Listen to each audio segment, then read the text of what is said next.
SNS를 통해 모아본 2016년 미래창조과학부 주요 업무에 대해 궁금했던 모든 것 최양희 장관이 설명해드립니다. 취업준비생입니다. 미래부가 추진하는 고용조는 어떤 역할을 하나요? 고용조는 현재 전국 17개 창조경제혁신센터에 설치가 완료된 상태입니다. 고용복지센터, 대학의 창조일자리센터 등과 협업하여 청년 구직자들이 어디를 가도 양질의 고용 서비스를 받을 수 있도록 지역 일자리 창출의 허브 역할을 할 것입니다.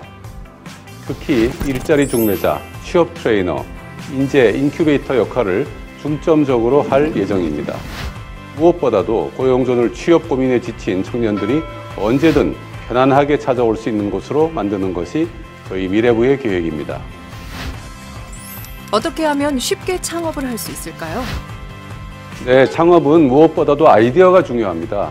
그래서 정부에서는 좋은 사업 아이디어만 있으면 적은 비용으로도 창업을 할 수 있도록 지원할 예정입니다. 예를 들어 생산이나 홍보, 유통 같은 부분은 창조경제혁신센터에 있는 전문가나 외부 전문 기업을 이용하여 쉽게 아웃소싱할 수 있는 환경을 만들고 있습니다. 또한 최근에 도입된 크라우드 펀딩을 통해 쉽게 투자를 받을 수 있도록 하고 단계별로 필요한 맞춤형 지원도 실시할 예정입니다. 그리고 지난 3월 한교에 개소한 스타트업 캠퍼스의 경우 창업 지원을 위한 실험연구시설, 지원기관, 투자사도 함께 배치하여 창업부터 성장, 해외 진출까지 도와드릴 것입니다. 여러분들도 이러한 지원책들을 적극 활용하시기 바랍니다. 우리나라는 올해 과학기술 어느 부분에 중점을 둘 건가요? 먼저 파급 효과가 큰 기초연구 투자를 계속 확대해서 성장 잠재력을 키우는 데 중점을 두겠습니다. 특히 나노 소재 기술을 혁신하여 스마트폰, 자동차, 반도체와 같이 우리가 잘하고 있는 주력 산업의 경쟁력을 보다 강화하고자 합니다. 신약, 의료기기와 같은 유망 바이오 기술에 대한 투자를 확대하여 바이오 헬스를 신주력 산업으로 육성할 계획입니다.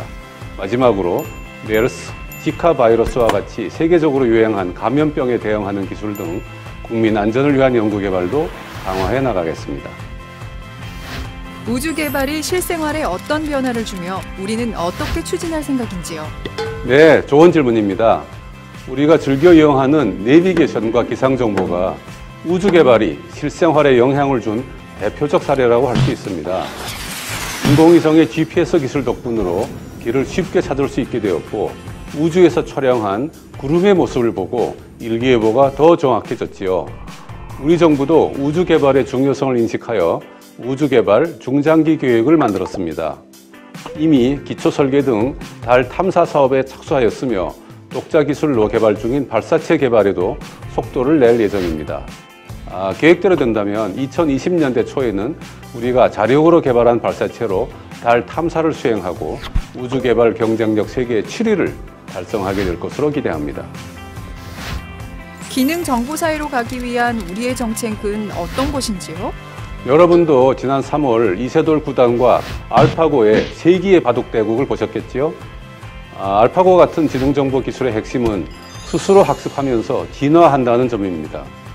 앞으로 지능정보 기술이 세상을 바꾸게 될 텐데 자율주행 자동차, 의료 등 연결되지 않은 분야가 없을 것입니다. 그래서 민간 주도의 지능정보 기술연구소를 설립하고 지능형 소프트웨어 중심 연구 개발을 추진해 나갈 것입니다. 또한 정부는 민간 기업들이 자체적으로 투자하기 어려운 기초기술 개발, 데이터 공유, 전문 인력 양성 등을 추진할 예정입니다. 이렇게 연구 개발과 제도 개선을 지속적으로 해나간다면 선진국과 어깨를 나란히 할 수 있을 것으로 기대합니다. 정부의 규제 개혁안은 무엇인지요? 새로운 산업이 발전하기 위해서는 규제 혁신이 무엇보다도 시급합니다. 신기술, 신산업은 일정 규모 이상 성장할 때까지는 규제를 최소화해야 하고 그리고 나중에 규제를 도입하더라도 네거티브 규제 방식으로 기업의 부담을 덜어줘야 합니다.